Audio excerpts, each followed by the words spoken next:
नमस्कार, India news देख रहे हैं आप और मैं हूं आपके साथ सचिन दुबे। शुरुआत करते हैं फटाफट खबरों की।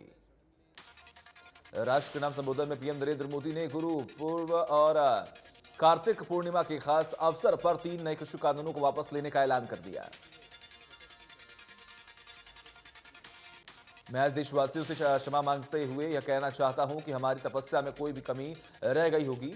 आज गुरु नानक देव का पवित्र पर्व है। यह समय किसी को दोष देने का समय नहीं है।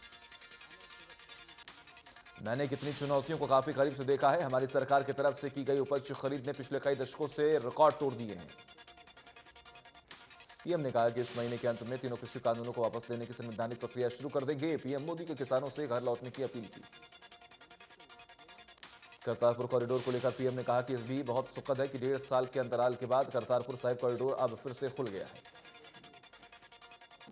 कृषि मंडियों के आधुनिकीकरण के लिए हजारों करोड़ रुपए खर्च किए गए। किसानों को कानूनों को समझाने का अनेकों माध्यम से भरपूर प्रयास किया गया, लेकिन वह समझ नहीं पाए।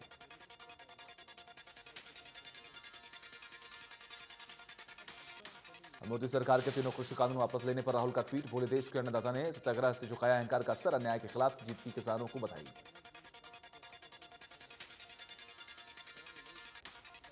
प्रधानमंत्री नरेंद्र मोदी ने तीनों कृषि कानूनों को वापस लेने के ऐलान पर हरियाणा के स्वास्थ्य मंत्री अनिल विज ने कहा कि सभी किसान संगठनों को प्रधानमंत्री मोदी का आभार जताना चाहिए।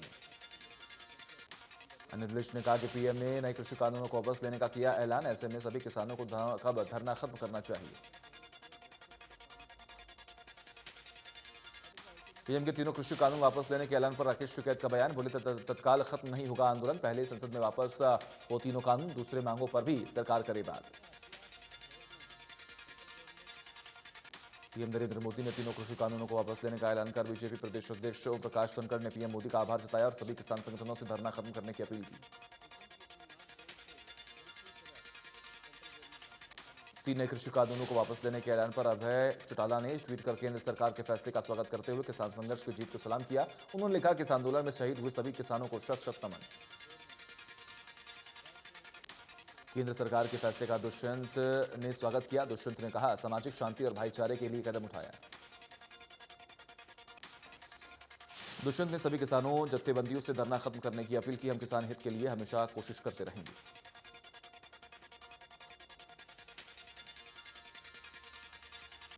तीन कृषि कानून को वापस लेने की घोषणा पर कैबिनेट मंत्री मूलचंद शर्मा ने कहा कि प्रधानमंत्री नरेंद्र मोदी जी देश के 130 करोड़ जनता के हित को देखते हुए यह फैसला लिया। उन्होंने सरकार के फैसले का स्वागत भी किया।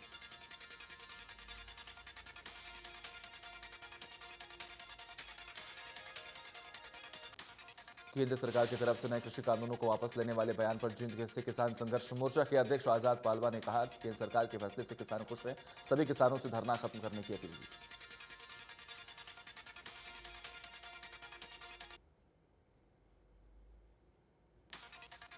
तीन कृषि कानूनों को वापस लेने के फैसले पर अंबाला के पूर्व केंद्रीय मंत्री विनोद शर्मा ने सरकार के फैसले का स्वागत किया। उन्होंने कहा, सरकार का फैसला स्वागत योग्य है।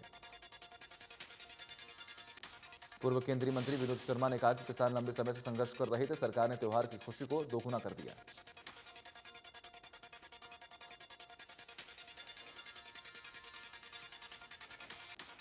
कानून वापस होने पर अंबाला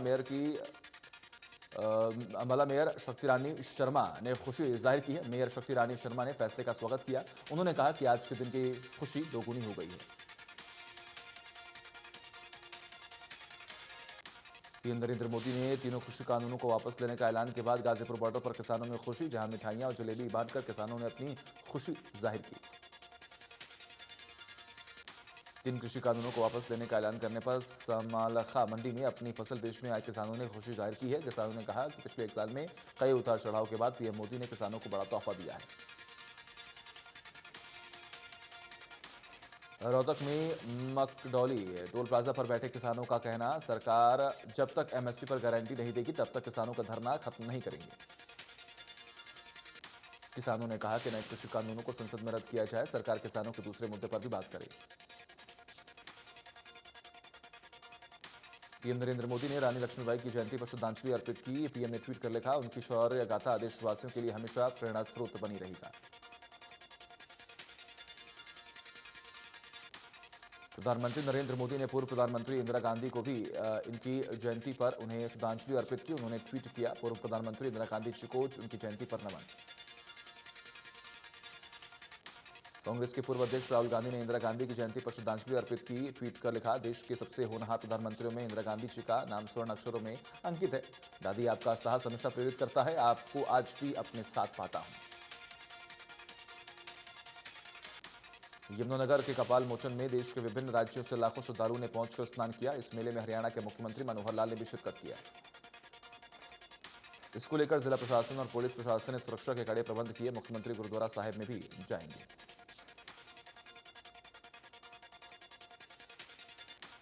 कार्तिक पूर्णिमा पर यमुनानगर के कपाल मोचन ऐतिहासिक मेले में लगभग 5 लाख श्रद्धालुओं ने आस्था की डुबकी लगाई।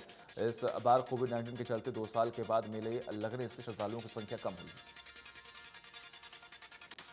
यह मेला हर साल गुरु नानक देव जी की जयंती पर लगता है और लाखों की संख्या में श्रद्धालु यहां स्नान करने आते हैं।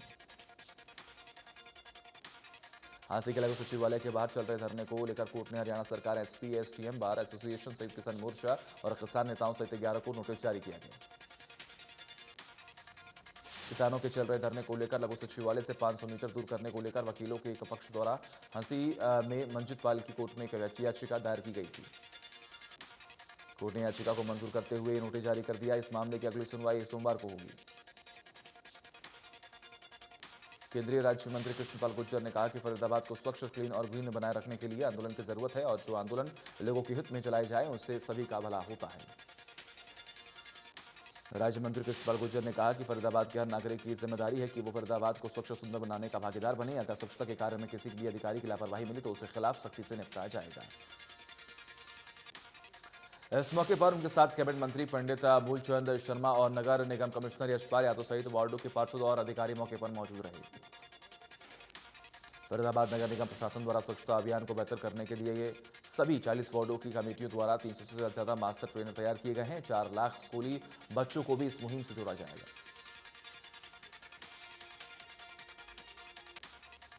सरकारी नौकरी लगवाने के नाम पर एचपीएससी से एक बड़ा नेक्सस चलने का मामला सामने आया। हरियाणा के स्टेट विजिलेंस ब्यूरो ने एचपीएससी के डिप्टी सेक्रेटरी और एससीएस अधिकारी सहित 3 लोगों को गिरफ्तार किया है। इनके पास से 1 करोड़ 27 लाख रुपए से ज्यादा का कैश बरामद हुआ है। एचपीएससी में पोस्टेड डिप्टी सेक्रेटरी एचसीएस अधिकारी अनिल नागर को रिश्वत का पैसा रिसीव करते हुए पकड़ा गया। भिवानी से अनिल कुमार को गिरफ्तार किया गया। उसके पास से नौकरी लगवाने के नाम पर लिए गए 20 लाख रुपए भी बरामद कर लिए गए। वहीं उससे कोर्ट में पेश कर 4 दिन के पुलिस रिमांड पर लिया गया है। नवीन गोयल ने प्रदूषण नियंत्रण को लेकर पानी छिड़काव के लिए 10 पानी के टैंकरों का गुरुग्राम में छिड़काव करने के लिए झंडी दिखाकर टैंकरों को गुरुग्राम के मुख्य रोड पर रवाना किया है। नवीन गोयल पर्यावरण को लेकर गुरुग्राम में से पहले से ही सक्रिय है और लगातार पर्यावरण को लेकर मुहिम भी चलाई जा रही है और लोगों से अपील की गई है कि लोग इस मुहिम के साथ आगे बढ़ें। उन्होंने कहा कि सारी सरकार की गाइडलाइंसों का फॉलो करें और गुरुग्राम की आबो हवा को स्वच्छ बनाया जा सकता है। इसी की वजह से जहां सरकार प्रयास कर रही है वहीं पर कुछ सामाजिक संगठन भी लगातार पर्यावरण को जागरूकता अभियान चला रहे हैं। फरीदाबाद में मकान के कंस्ट्रक्शन को लेकर पड़ोसियों में विवाद हुआ। मृतक के परिजनों का आरोप है कि मकान में कई दिनों से कंस्ट्रक्शन चल रहा है। मलबा पड़ोसी उनके घर के साथ लगा देते थे और रोजाना कूड़े में आग लगा दिया करते थे। इसी को लेकर दोनों परिवारों में तनाव चल रहा था। जब इसका उन्होंने विरोध किया तो झगड़ा बढ़ गया और बात मारपीट तक पहुंच गई। इस दौरान बुजुर्ग के साथ धक्का मुक्की की गई। इस दौरान बुजुर्ग गिरकर जख्मी हो गया और उसकी मौत हो गई। गुरुग्राम में सीएम फ्लाइंग को मिली बड़ी कामयाबी। सीएम फ्लाइंग ने फर्जी आधार कार्ड और पैन कार्ड बना रहे 2 युवकों को किया गिरफ्तार। गुरुग्राम के सरहौल सेक्टर 18 की नवीन कम्युनिकेशन पर बना रहे थे फर्जी आधार कार्ड और पैन कार्ड। मुख्यमंत्री उड़न दोस्ते ने दोनों को गिरफ्तार कर सेक्टर 18 थाने में किया हैंड ओवर। मामले की जांच में जुटी है पुलिस। अंबाला में नगरपालिका कर्मचारी संघ की तरफ से सरकार के खिलाफ वादाखिलाफी का आरोप लगाते हुए प्रदर्शन किया गया। कर्मचारियों ने सीएम के नाम ज्ञापन सौंपा। लघु सचिवालय शहर की दादरी में सहायक सुरेंद्र सिंह की तरफ से रजिस्ट्री की नकल देने के संबंध में रिश्वत लेने का वीडियो सोशल मीडिया पर हो रहा वायरल। वाला वीडियो डीसी प्रदीप गुदारा के संज्ञान में आने पर जहां एसडीए को जांच अधिकारी नियुक्त कर दिया गया, वहीं जांच तक सहायक सुरेंद्र सिंह का बाड्डा तहसील में तबादला कर दिया गया। शिकायतकर्ता ने सहायक को तुरंत सस्पेंड करने और एफआईआर दर्ज करने की मांग की है। गोलाचिका में 4 कर्मचारियों के सस्पेंड को लेकर Haryana state electricity board worker union ने बिजली बोर्ड के एसडीओ, एक्सीएन और बिजली विभाग के खिलाफ किया जोरदार विरोध प्रदर्शन। वर्कर यूनियन का कहना है कि जब तक कर्मचारियों की बर्खास्त बहाली नहीं होगी तब तक धरना प्रदर्शन जारी रहेगा। उन्होंने कहा कि सस्पेंड कर्मचारियों का कोई दोष नहीं है। वर्कर यूनियन का कहना है कि जल्द ही चारों कर्मचारियों की बहाली नहीं हुई है तो सोमवार को करेंगे बिजली की सभी यूनिटें बंद। पानीपत के आसन खुर्द गांव में दो पक्षों में झगड़ा हो गया है। इस दौरान दोनों पक्षों के बीच जमकर चाकू चले हैं। हादसे में सरपंच समेत 4 लोग गंभीर रूप से घायल हो गए हैं। झगड़े में सरपंच के भाई की मौत हो गई, जबकि 2 लोगों की हालत बेहद नाजुक बनी हुई है। रोहतक में सीपीएम पार्टी के कार्यकर्ताओं ने महंगाई और बेरोजगारी को लेकर शहर में किया प्रदर्शन। सरसों का तेल, गैस, पेट्रोल और डीजल के बढ़ते दामों का रेट काम करने के साथ ही लोगों को रोजगार देने की मांग जिला उपायुक्त को ज्ञापन सौंपा। कार्यकर्ताओं का कहना है कि बढ़ती महंगाई में आम आदमी का जीना मुश्किल हो गया है। सिरसा में नशे को कंट्रोल करने के लिए पुलिस ने मास्टर प्लान तैयार किया है। सिरसा पुलिस ने नशे के सौदागरों को चेतावनी दी है कि नशे के सौदागरों ने जिले में किसी भी गांव या कहीं भी नशे की सप्लाई की तो उनके खिलाफ सख्त कार्रवाई की जाएगी। एसपी ने कहा कि नशा तस्करी में अगर किसी भी पुलिस अधिकारी की संलिप्तता देखी गई तो उनके खिलाफ भी कार्रवाई होगी। सिरसा में उधर डिस्पेंसरी में तैनात एक चिकित्सक को विजिलेंस टीम ने रिश्वत लेते रंगे हाथों गिरफ्तार किया। आरोपी के खिलाफ मामला दर्ज करने की कार्रवाई शुरू कर दी गई है। 2 युवक जिन्होंने विदेश जाना है उनसे 10,000 रुपए की रिश्वत मांगी गई थी। युवक निखिल की शिकायत पर विजिलेंस टीम ने कार्रवाई की। बहादुरगढ़ में ट्रेन की चपेट में आने से बड़ा हादसे में एक व्यक्ति की मौत। मृतक बहादुरगढ़ के आधुनिक औद्योगिक क्षेत्र में एक फैक्ट्री में काम करता था और काम के बाद ही वह वापस अपने छोटू रामनगर स्थित किराए के घर पर जा रहा था। सूचना पाकर मौके पर पहुंची पुलिस ने मामला दर्ज कर जांच शुरू कर दी है। पुलिस ने शव को बरामद कर पोस्टमार्टम के लिए भिजवा दिया है। चरखी दादरी जिले के गांव पांचवान में जमीन को लेकर 2 पक्षों में आपस में लड़ाई हो गई, जिसके बाद एक पक्ष को चरखी दादरी के सामान्य अस्पताल में दाखिल कराया गया। हमले में एक महिला और पुरुष जो है वो गंभीर रूप से घायल हो गए। घायलों को रोहतक पीजीआई रेफर कर दिया गया है। पंचकुला में ऐतिहासिक श्री माता मनसा देवी शाइन बोट में ड्यूटी पर तैनात एक होमगार्ड जवान पर हमला करने का मामला सामने आया है। पहले तो होमगार्ड कर्मचारी पर पथराव किया गया, जिसके बाद उस पर हमला कर दिया गया और घायल होमगार्ड कर्मचारी को सेक्टर 6 जनरल अस्पताल में एडमिट करा दिया गया है। होमगार्ड कर्मचारी ने मामले की शिकायत श्री माता मनसा देवी साइन बोर्ड को दी है, जिसके बाद पुलिस को मामले की जानकारी दी गई है। बल्लभगढ़ में आत्महत्या का मामला आया सामने। बताया जा रहा है कि मां के साथ पिता की गंदी हरकतों से परेशान युवती ने जहर खाकर आत्महत्या की कोशिश की। गंभीर अवस्था में युवती को सरकारी अस्पताल में भर्ती कराया गया, जहां पर जांच जारी है। रेवाड़ी के गिरधारी लाल कॉम्प्लेक्स में बेसमेंट की खुदाई के दौरान भारी मात्रा में मिट्टी ढह गई और मलबे में 4 मजदूर दब गए। घटना की सूचना मिलते ही एम्बुलेंस, फायर ब्रिगेड और भारी संख्या में पुलिस बल मौके पर पहुंच गई। करीब 2 घंटे से अधिक चले रेस्क्यू अभियान के दौरान एक मजदूर को सुरक्षित बाहर निकाला गया। हादसे में 2 महिलाओं सहित 3 मजदूरों की मलबे में दबने से मौत हो गई। सभी मृतकों और घायलों को रेवाड़ी में ट्रॉमा सेंटर में भर्ती कराया गया। गुआना में शहर में बगैर नक्शा पास कराए बिल्डिंग बनाने वालों पर सख्ती। इसके लिए नापकिल ने बगैर नक्शा पास के बनी बिल्डिंगों को चिन्हित कर कार्रवाई शुरू की। वही अधिकारियों का कहना है कि ऐसे बिल्डिंगों के मालिकों को नोटिस दिए जाएंगे। इसके साथ ही नियम अनुसार कार्रवाई भी की जाएगी। अंबाला में डेंगू के मामलों में पिछले 7 सालों तक तोड़ा रिकॉर्ड। अंबाला में अभी तक डेंगू के 600 मामले आए सामने, जिनमें से 70 मरीज रिकवर हो चुके हैं। स्वास्थ्य विभाग की रिपोर्ट के मुताबिक अभी तक जिले में डेंगू से कई मौत नहीं हुई है। स्वास्थ्य विभाग के अधिकारी के अनुसार अब ठंड बढ़ने से पॉजिटिविटी रेट में काफी गिरावट आई है। नूंह में वैक्सीनेशन की रफ्तार ने पकड़ी तेजी। जिले में हर घर दस्तक कार्यक्रम के तहत बदलाव देखने को मिल रहा है।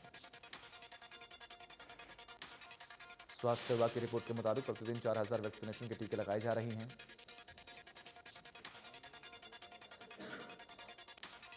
सिरसा में कोरोना पर संपूर्ण विजय पाने के लिए स्वास्थ्य विभाग की नई पहल। स्वास्थ्य विभाग ने अब ग्रामीण और शहरी स्तर पर लोगों को कोरोना वैक्सीन की पहली और दूसरी डोज के लिए जागरूक किया। स्वास्थ्य विभाग का कहना है कि आमजन को वैक्सीन लगवाने के लिए प्रेरित करेगी और इसके साथ ही साथ वैक्सीनेशन कैंप भी लगाए जाएंगे। कोरोना से विजय पाने के लिए लघु सचिवालय से तो उपायुक्त कार्यालय से मिशन कोरोना विजय वेन को हरी झंडी दिखाकर सिरसा उपायुक्त तनीश यादव और civil surgeon doctor Manish Bansal ने रवाना किया है। देश में पिछले 24 घंटे में 11,106 मामले आए सामने। एक्टिव केस 1,26,000 के पार। केरल में कोरोना के 6,111 नए मामले आए सामने। पिछले 24 घंटे में 372 संक्रमितों की मौत। दिल्ली में कोरोना के नए मामले, एक्टिव केस 360 के पार, 31 मरीज रिकवर हुए। हिमाचल प्रदेश में एक दिन में 94 नए मामले सामने, 147 मरीज रिकवर हुए। एक्टिव केस की संख्या 1,000 के पार, 3 मरीजों की मौत। हरियाणा में कोरोना के 14 नए मामले आए सामने, 24 मरीज रिकवर हुए। एक्टिव केस 140 के पार। पीएम नरेंद्र मोदी ने गुरुवार को वीडियो कॉन्फ्रेंसिंग के जरिए द सिडनी डायलॉग कार्यक्रम को संबोधित किया। पीएम मोदी ने कहा कि भारत के लोगों के लिए बड़े सम्मान की बात है कि आपने मुझे सिडनी डायलॉग के संबोधन के लिए आमंत्रित किया।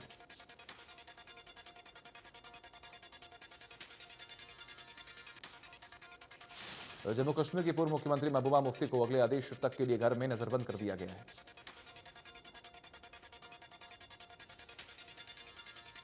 हरियाणवी डांसर सपना चौधरी के खिलाफ लखनऊ कोर्ट ने गिरफ्तारी वारंट जारी कर दिया है। इस मामले में कोर्ट में अगली सुनवाई 22 नवंबर को होगी। यह मामला साल 2018 का बताया जा रहा है। दिल्ली एनसीआर की हवा बेहद खराब, दिल्ली का AQI लेवल 653 के पार। फरीदाबाद और गुड़गांव में भी एयर क्वालिटी इंडेक्स में कोई सुधार नहीं। फरीदाबाद में एयर क्वालिटी इंडेक्स 260 के पार। भारत और न्यूजीलैंड के बीच जारी 3 मैचों की T20 सीरीज का दूसरा मुकाबला आज रांची में खेला जाएगा।